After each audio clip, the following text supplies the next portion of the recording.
Assalamualaikum warahmatullahi wabarakatuh.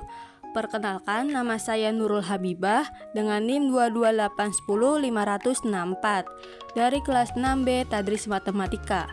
Halo semuanya, selamat datang di channel YouTube Nurul Habibah.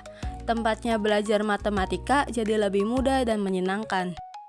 Di video kali ini, kita akan membahas salah satu topik penting dalam analisis regresi, yaitu analisis regresi logistik.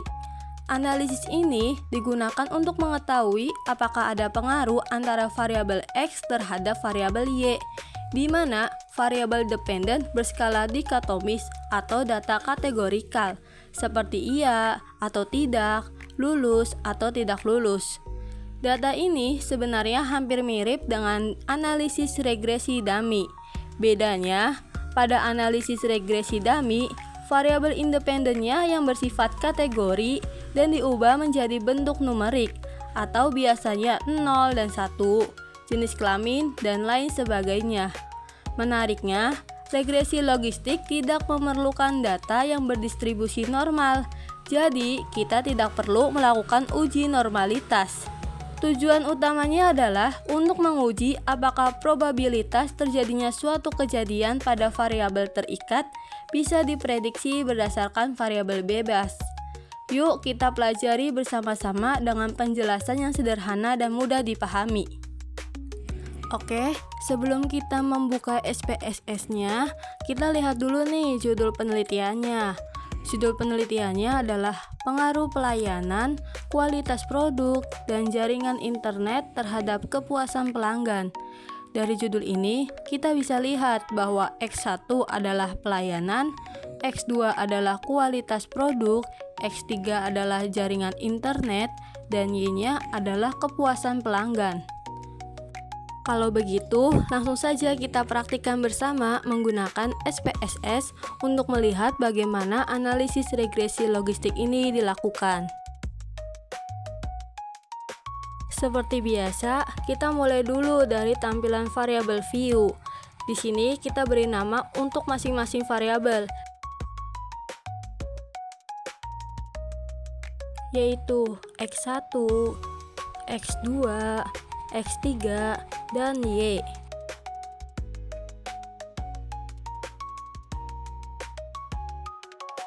Kita beri nama pada bagian label untuk masing-masing variabel.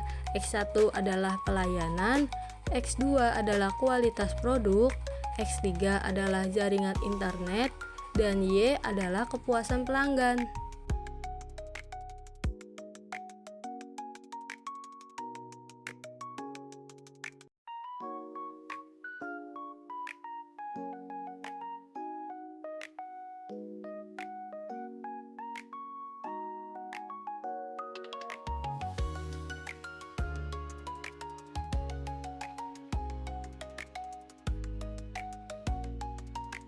Karena variabel dependen berupa data kategorikal, maka pada bagian values untuk kepuasan pelanggan, kita beri kode 0 untuk tidak puas,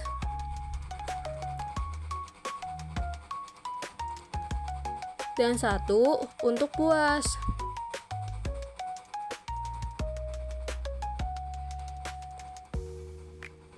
Kemudian klik OK. Nah, untuk pada bagian desimal, semuanya 0 ya.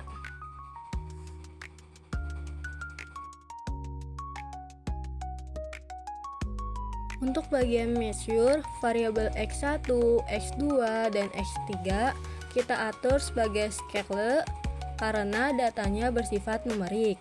Sedangkan untuk variabel Y, karena merupakan data kategorikal, maka kita pilih nominal. Oke, sekarang kita lanjut ke data view. Di sini saya sudah menyiapkan data sebelumnya dalam file Excel. Langkah selanjutnya, kita copy data dari Excel lalu paste ke data view di SPSS sesuai urutan variabel X1, X2, X3, dan Y. Jumlah data yang kita gunakan kali ini adalah sebanyak 55 responden.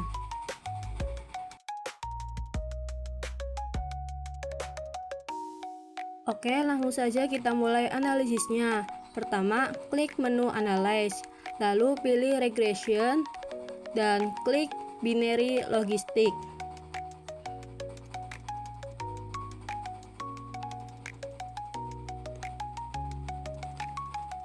Selanjutnya, masukkan variabel Y ke kotak dependent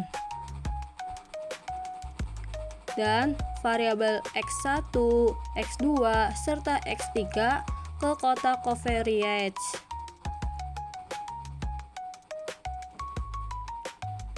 Setelah itu, klik tombol Option. Di sini, beri centang pada pilihan Hosmer-Lemessow Goodness of Fit dan Iteration History. Fungsi ini bertujuan untuk melihat nilai uji Hosmer-Lemessow Goodness of Fit dan proses iterasi pada regresi logistik. Perlu diingat ya, regresi logistik ini ada iterasinya untuk mencari solusi terbaik.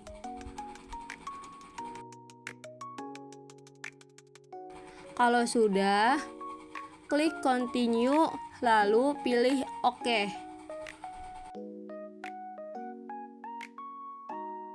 Nah, di sini sudah muncul output dari analisis regresi logistik. Ada blok 0 karena prosesnya menggunakan iterasi. Setelah itu ada blok 1. Nah, seperti itu ya prosesnya. Langsung saja kita akan mulai menjelaskan interpretasi dari tabel outputnya. Di sini saya sudah siapkan interpretasinya. Judul penelitiannya adalah pengaruh pelayanan, kualitas produk, dan jaringan internet terhadap kepuasan pelanggan. Nah, untuk hipotesis penelitiannya ada 3. Hipotesis 1, diduga pelayanan berpengaruh signifikan terhadap kepuasan pelanggan. Hipotesis 2, diduga kualitas produk berpengaruh signifikan terhadap kepuasan pelanggan.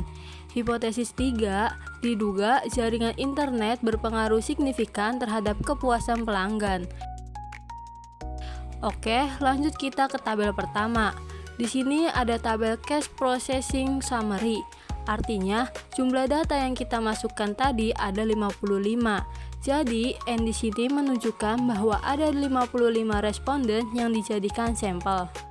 Kemudian, kita masuk ke bagian Dependent Variable Encoding.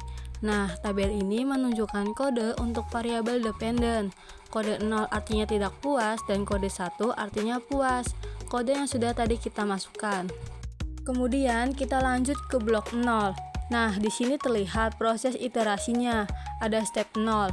Dan dalam step ini terdapat 3 iterasi, yaitu iterasi ke-1, kedua, dan ketiga. Jumlah iterasi ini muncul karena kita menggunakan 3 variabel independen, yaitu X1, X2, dan X3. Nah, di sini ada kriteria pengujian. Kriteria pengujian 1, untuk nilai min log likelihood apabila kurang dari C-square tabel, maka dapat disimpulkan bahwa model sebelum dimasukkan variabel independen sudah memenuhi syarat uji. Namun, kalau min 2 log likelihood lebih dari C-square tabel, maka dapat disimpulkan bahwa model sebelum dimasukkan variabel independen masih tidak memenuhi syarat uji. Nilai ini hampir mirip dengan nilai signifikasi ya. Kalau pada umumnya, kita pakai nilai signifikasi kurang dari 0,05. Maka artinya hasilnya signifikan atau ada pengaruh. Untuk mencari nilai C-square tabel, caranya hampir sama seperti mencari T-tabel. Rumusnya DF sama dengan N-1. Karena jumlah responden kita tadi ada 55, maka DF-nya adalah 55 dikurangi 1 sama dengan 54. Setelah itu, kita bisa lihat nih nilai C-square tabel berdasarkan DF 54. Dan di sini kita menggunakan yang 0,05. Nih, nilainya 72,153216. Maka, karena nilai min 2 log likelihood sebesar 74,767 lebih besar dari C-square tabel sebesar 72,153216, dapat disimpulkan bahwa model sebelum dimasukkan variabel X belum memenuhi syarat uji karena melebihi dari C-square tabel. Selanjutnya ke variabel in the equation. Maksud dari tabel ini, sebelum variabel X dimasukkan model, maka mendapatkan nilai B atau koefisien beta sebesar 0,330. dengan ODS rasio XB sebesar 1,391 dan nilai signifikansi dari uji WALT sebesar 0,227. Oke, selanjutnya masuk ke blok 1, yaitu iterasi step 1. Untuk iterasi step 1, tabelnya seperti ini. Nah, maksud interpretasinya, kita harus menginterpretasinya secara satu persatu dari iterasi nilai log likelihood-nya. Oke, kita perhatikan dulu ke tabelnya. Nilai min 2 log likelihood kurang dari C-square tabel, maka dapat disimpulkan bahwa model sebelum dimasukkan variabel independen sudah memenuhi syarat uji. Nilai min 2 log likelihood lebih dari C-square tabel, maka dapat disimpulkan bahwa model sebelum dimasukkan variabel independen masih tidak memenuhi syarat uji. Selanjutnya, kita cari nilai C-square tabel untuk blok 1. Berbeda dengan blok 0, pada blok 1 kita harus memperhitungkan nilai K, yaitu jumlah variabel independen. Nah, untuk rumusnya, DF sama dengan N dikurangin K dikurangin 1. Karena jumlah responden N adalah 55 dan jumlah variabel X adalah 3, maka DF sama dengan 55 dikurangin 3 dikurangin 1, hasilnya 51. Selanjutnya kita lihat nih nilai C-square pada tabel. Kita gunakan tingkat signifikasi 0,05 dengan DF sebesar 51. Maka nilai C-square tabel yang didapat adalah 68,669294. Dapat disimpulkan bahwa nilai min 2 log likelihood kurang dari C-square tabel.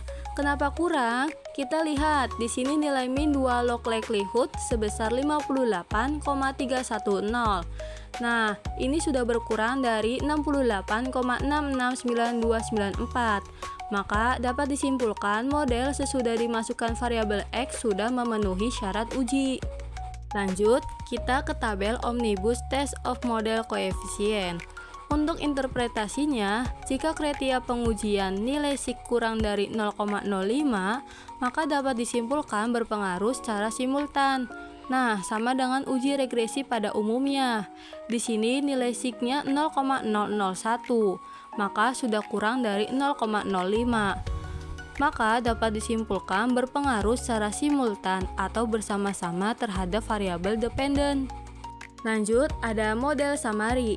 Kita lihat nih, nilai Naegel-Kerke R-square sebesar 0,348, artinya memiliki pengaruh sebesar 34,8%. Selanjutnya ada tabel Hosmer and Lemesaut test. Di sini memiliki kriteria dikatakan baik jika nilai SIC lebih dari 0,05. Nah, di sini nilai SIC-nya sudah melebihi 0,05, maka dapat disimpulkan tidak ada perbedaan yang signifikan antar variabel. Oke, yang terakhir ada tabel variabel in the equation. Di sini kita ingin melihat nilai SIC-nya. Jika kriteria pengujian nilai SIC kurang dari 0,05, maka dapat disimpulkan berpengaruh secara parsial. Kita lihat satu persatu variabel untuk X1, X2, dan X3-nya. Nah, untuk variabel X1 adalah pelayanan. Variabel pelayanan memiliki nilai SIC sebesar 0,002, kurang dari 0,05. Maka dapat disimpulkan pelayanan berpengaruh secara parsial terhadap pelanggan, yaitu H1 diterima. Selanjutnya variabel X2 untuk kualitas.